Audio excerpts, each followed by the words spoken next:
Night, North Atlantic, April 1912. The unsinkable giant meets an iceberg, and the world learns humility.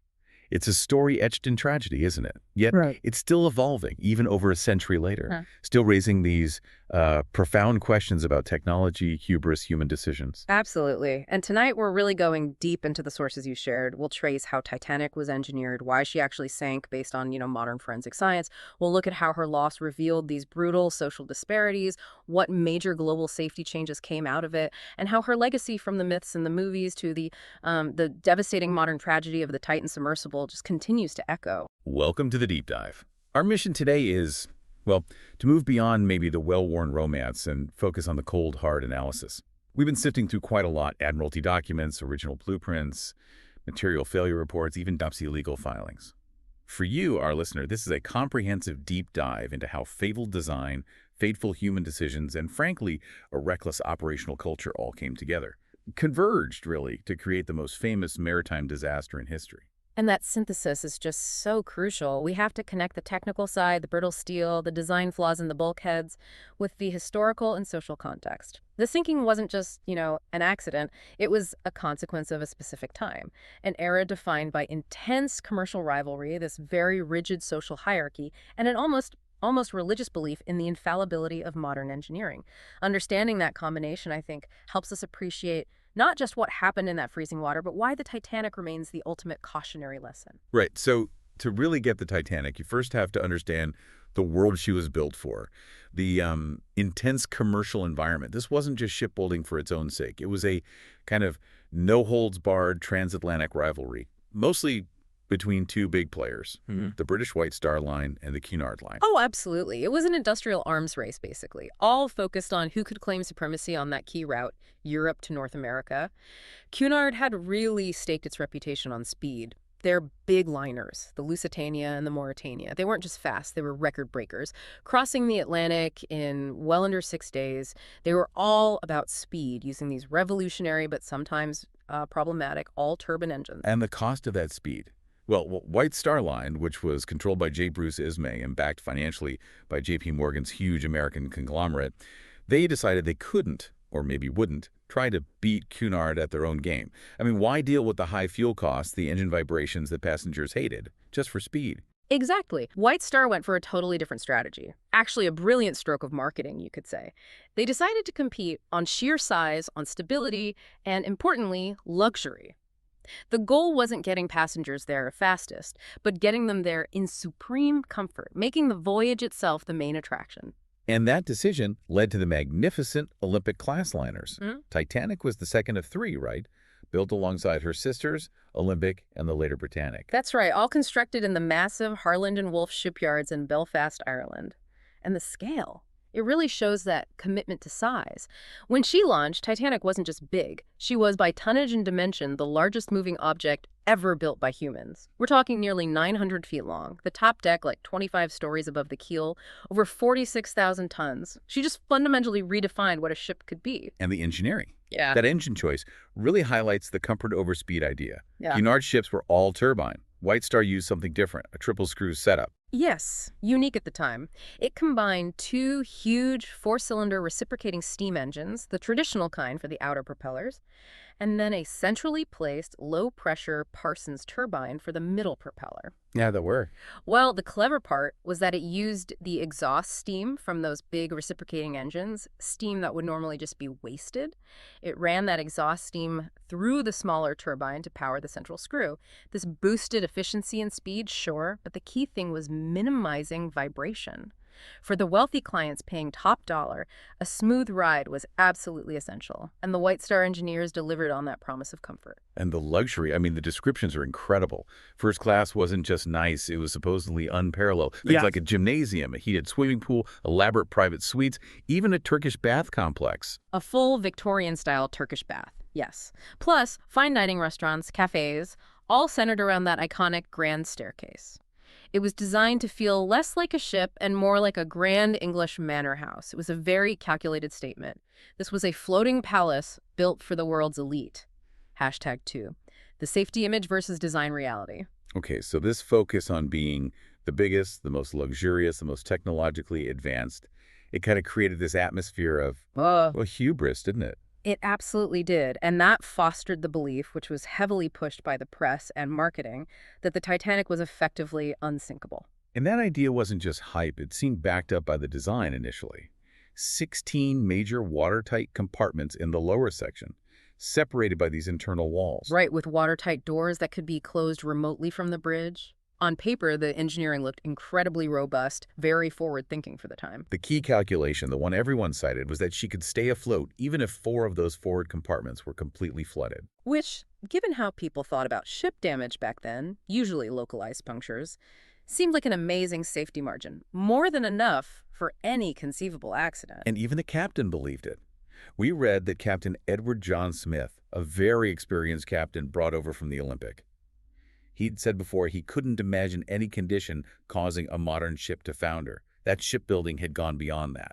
That really was the prevailing mindset, but modern analysis and the inquiries held right after the sinking, they revealed a devastating flaw. A flaw related to those very watertight divisions. Let's unpack that flaw because it's critical. We're talking about the bulkheads, the upright walls dividing the compartments. They were watertight vertically. Exactly. But here's the fatal problem. The tops of these bulkheads were open. They only extended a relatively short distance above the waterline, just up to E deck or D deck in some areas. The design simply didn't account for a situation where the ship might suffer extensive damage, causing the bow to pitch forward significantly. So if a front compartment's flooded, the weight would pull the bow down. Correct. And as the bows sank lower, the sea level inside the ship would rise above the top edge of those bulkheads. Water would then just spill over the top, like water overtopping a dam, into the next compartment behind it, then the next, and the next. It's called progressive flooding. Once it started, those internal divisions designed to save the ship actually became the pathway for its destruction. So the bulkheads kept the water contained in each section initially, but that weight just pulled the ship down further, letting water flow over the top. Precisely. They contained the weight of the water, which tragically accelerated the sinking. If those bulkheads had been sealed higher up, maybe to the main deck, the ship almost certainly would have stayed afloat for hours longer, perhaps long enough for rescue. Which brings us to the other big safety issue, the lifeboats. She actually had more than legally required, right? 20 boats in total. She did. 14 standard wooden boats, 2 smaller emergency cutters, and 4 collapsible Englehart boats. And yes, that exceeded the British Board of Trade's regulations. But those regulations were horribly outdated. They were based on the ship's tonnage, not the number of people on board. They dated back to, 1894? So even exceeding the minimum, those 20 boats could only hold about 178 people. And there were over 2,200 people on board. Roughly half the people on board, exactly. And only about a third of the ship's total potential capacity. The thinking at the time, incredibly flawed as it sounds to us now, was that lifeboats were mainly for ferrying passengers to a nearby rescue ship, not for holding everyone if the ship actually sank. A fundamental, tragic miscalculation. #Tag3, the maiden voyage and the sinking mechanism. Okay, so the maiden voyage starts. Big fanfare in Southampton, stops in Shipwreck, France, then Queenstown, Ireland, which is Cobb now. And for the first few days across the Atlantic, everything was smooth. Yeah, the ship was performing beautifully, that low vibration engineering we talked about. Passengers were loving it, the weather was good. Then came April 14th, a Sunday. And the conditions that night were Deceptive. very deceptive. Yeah. The sky was clear, unusually clear. The sea was absolutely flat, calm, like a mirror. And crucially, there was no moon. Which sounds nice, but for lookouts, it's a nightmare. Without moonlight and without waves breaking at the base of an iceberg, spotting dark ice against a dark, calm sea is incredibly difficult, especially without binoculars, which the lookouts didn't have access to that night. And yet, despite the calm appearance, the danger was known. The warnings were coming in. They were piling up. Multiple wireless messages throughout that day from other ships, the Masaba, the Californian, others, specifically warning about heavy pack ice and large icebergs lying directly in Titanic's path. But the decision was made to keep going, at speed. Yes. Captain Smith chose to maintain cruising speed, around 22 knots, which sounds, utterly reckless to us today. But, and this is important context, it was pretty standard practice back then. The tradition, believe it or not, was to rely on lookouts spotting danger in time rather than slowing down. Slowing down meant potentially missing your arrival schedule, which was bad for business. A standard, but reckless practice. And it led them to 11:40 p.m., April 14th. That's the moment. Lookouts Frederick Fleet and Reginald Lee spot the iceberg dead ahead. Iceberg right ahead. Fleet phones down to the bridge. And the officer on watch, First Officer Murdoch, reacts instantly. Instantly. He orders hard a starboard, which means turn the ship to port to the left, and simultaneously signals the engine room for full S-turn, reversing the engines. But reversing the engines, that actually hurt the turn. It did, counterintuitively. A ship's rudder gets its turning power from the strong current of water pushed past it by the propellers moving forward. By reversing the engines, especially the two large wing propellers, Murdoch inadvertently reduced that flow over the rudder, making the turn much slower and wider, just when they needed maximum agility. So instead of missing it, a glancing blow, not the huge gash people imagine. Definitely not a single huge hole. The wreck discovery and later analysis confirmed it. The damage was a series of smaller breaches, popped rivets, buckled plates, spread out along about 300 feet of the starboard side, below the waterline. The total area open to the sea was probably only about 12 or 13 square feet. Think maybe the size of a couple of doors laid flat. But critically located. Critically located, it breached 6 of those forward watertight compartments. Remember, the design limit was 4. As soon as 6 were open to the sea, Titanic's fate was sealed. The weight of the incoming water started pulling the bow down, initiating that deadly progressive flooding over the tops of the bulkheads. The sinking was inevitable. Hashtag PTRLD, material science and the real reasons for rapid loss. Okay, so the low bulkheads explain why the flooding couldn't be stopped once it started. But why did the hull breach so easily over such a long stretch from what was essentially a glancing blow? That takes us into the material science. And it's a crucial part of the story, something the builders just wouldn't have fully understood in 1912. The key factor here is the water temperature. It was near freezing, around -2 degrees Celsius or 28 Fahrenheit. And that cold had a specific effect on the ship's steel. A dramatic effect. Material scientists who analyzed recovered pieces of the hull found that the steel used had a high sulfur content and other impurities. This made it susceptible to something called brittle fracture, especially at low temperatures. Its ductile to brittle transition temperature was relatively high. Meaning it lost its ability to bend or deform under stress when it got cold. Exactly. They performed tests, called Charpy tests, on samples of the steel. You hit a notched piece of metal with a pendulum hammer and measure how much energy it absorbs before breaking.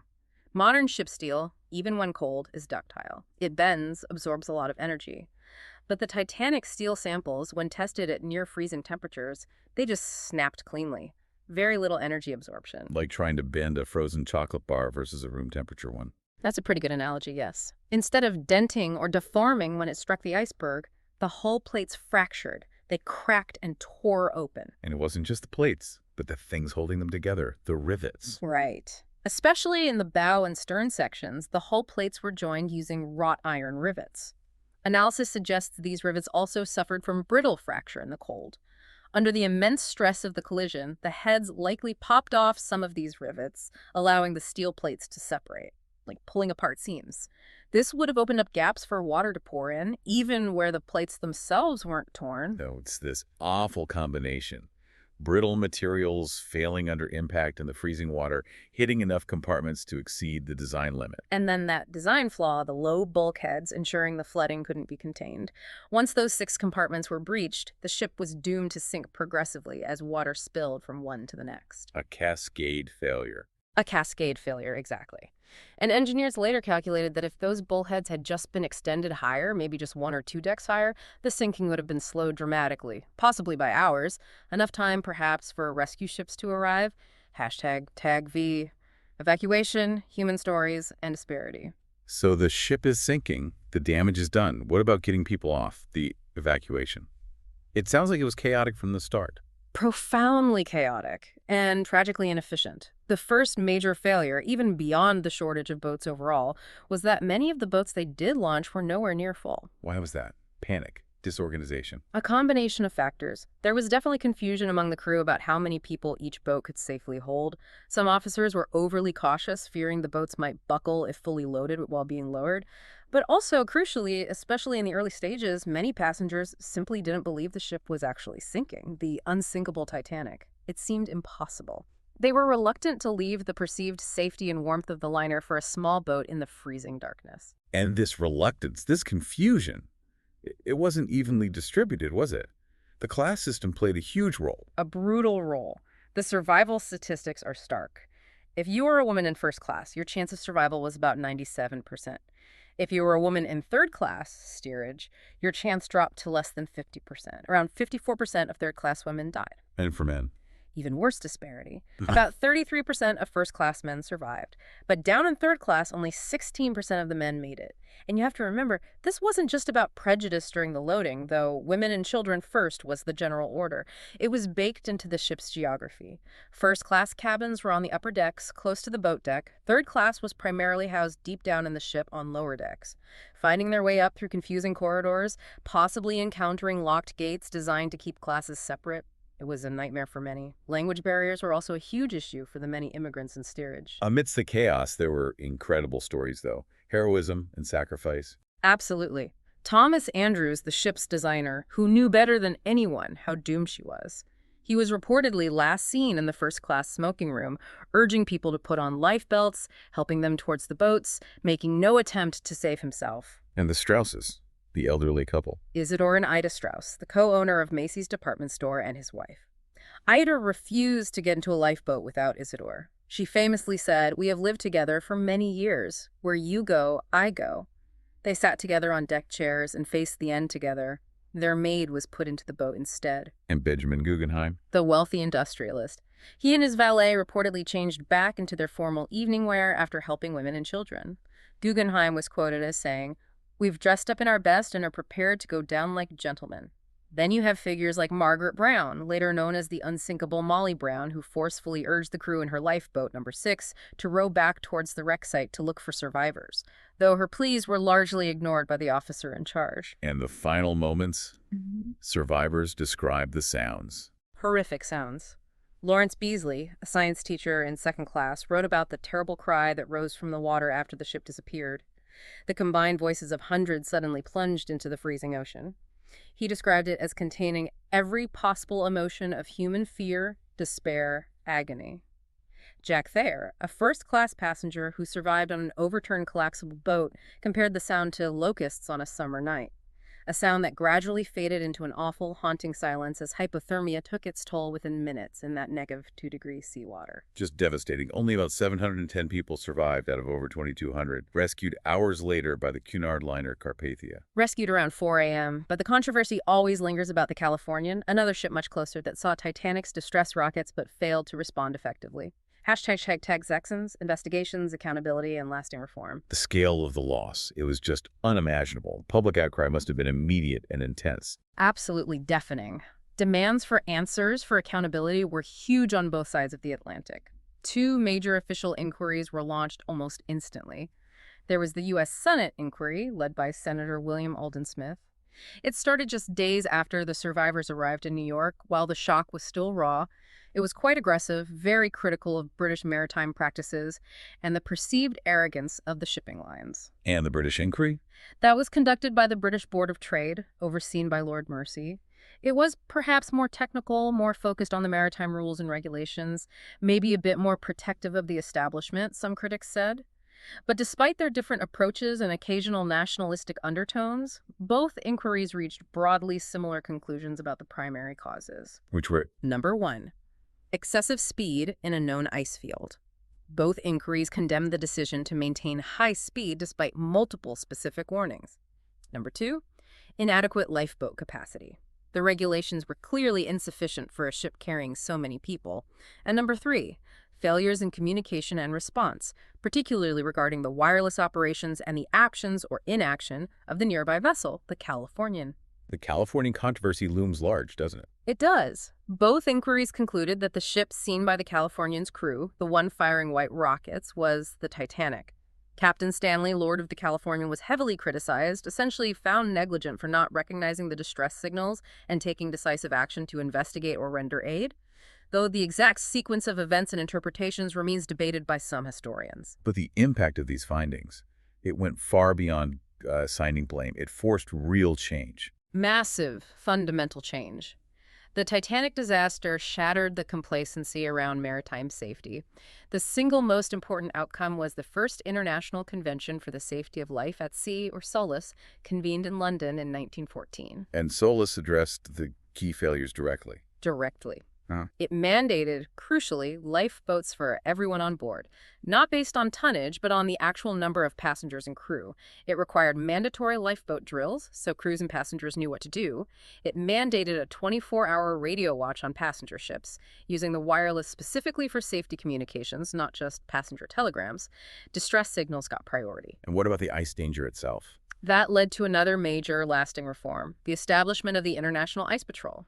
Operated primarily by the U.S. Coast Guard, its job was, and still is, to monitor iceberg movements in the North Atlantic shipping lanes and warn vessels. And its track record is remarkable. Since its full implementation after World War I, no ship heeding its warnings has been lost to an iceberg in the patrol area. So tangible, life-saving changes came directly from this tragedy. Ship design changed too, presumably. Yes, learning the hard lessons. Future large liners incorporated double hulls in many cases, providing an extra layer of protection. And critically, the height of watertight bulkheads was significantly increased, often extended up to the main strength deck, to prevent that fatal progressive flooding scenario that doomed Titanic. #Tag7, the wreck site and its legal legacy. For decades, Titanic lay undisturbed, lost in the abyss, until 1985. September 1st, 1985. A joint French-American expedition led by Dr. Robert Ballard from Woods Hole Oceanographic Institution and Jean-Louis Michel from IFREMER finally located the wreck, about 12,500 feet down, and they found it quite a distance, about 13 miles from the distress position Titanic's radio operators had been sending out. Navigational errors and the chaos of the sinking. And the discovery confirmed. What exactly about the sinking? It confirmed the long-debated theory that the ship had broken in two. The stresses on the hull as the bow filled with water and the stern lifted high out of the water became too great. It likely snapped somewhere near the surface before the final plunge. The two main sections, the bow and the stern, lie about a third of a mile apart on the seabed. The bow is surprisingly intact, recognizable, though damaged from the impact. The stern section, however, is completely mangled, imploded, and collapsed from the forces of the descent and impact. And the condition now, is it being preserved down there? It's actively deteriorating. The deep ocean is not a static environment. Iron-eating microbes are consuming the steel hull, creating those distinctive formations called rusticles, like rusty icicles. Structures are collapsing. Experts estimate the main structures might collapse entirely within the next few decades. This rapid decay fueled a huge debate almost immediately after discovery. The salvage debate. Memorial versus recovery. Exactly. Dr. Ballard was adamant the wreck should be treated as a gravesite, a memorial, left undisturbed out of respect for the over 1,500 people who died. But others, most notably the company RMS Titanic Inc., RMST, argued that artifacts needed to be recovered and conserved before they were lost forever to decay. They positioned themselves as rescuing history for the public good, which led to legal battles. Complex and lengthy legal battles in U.S. federal court. Eventually, the court granted RMST the status of salvor in possession.